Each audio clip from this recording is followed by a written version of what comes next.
आइए आप सबने प्रभु के चरणों में हाजिर लगवानी है। एक शाम भगवान भोलेनाथ के चरणों के नाम सभी ने ओम नमः शिवाय का उच्चारण करते हुए सभी ने ताली बजाकर साथ में ओम नमः शिवाय का उच्चारण भी करना है।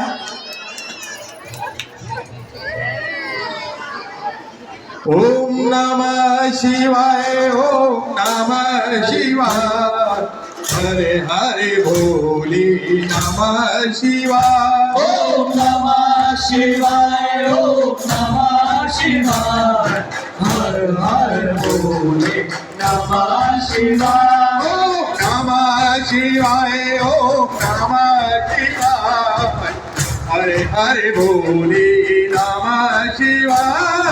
नमः शिवाय, ओम नमः शिवाय, हर हर भोले नमः शिवाय। नमः शिवाय, ओम नमः शिवाय, हरे हरे भोले नमः शिवाय। नमः शिवाय, ओम नमः शिवाय, हर हर भोले नमः शिवाय।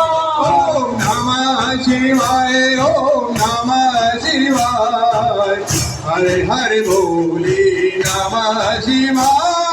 नमः शिवाय, ओम नमः शिवाय, हर हर भोले नमः शिवाय। महाकालेश्वराय शिव महाकालेश्वराय, हरे हरे भोले नमः शिवाय। रामेश्वराय श्री रामेश्वराय, हर हर भोले नमः शिवाय। नमः शिवाय, ओम नमः शिवाय, हरे हरे भोले नमः शिवाय। ओम नमः शिवाय, ओम नमः शिवाय, हर हर भोले नमः शिवाय। सोमेश्वराय शिव सोमेश्वराय, हरे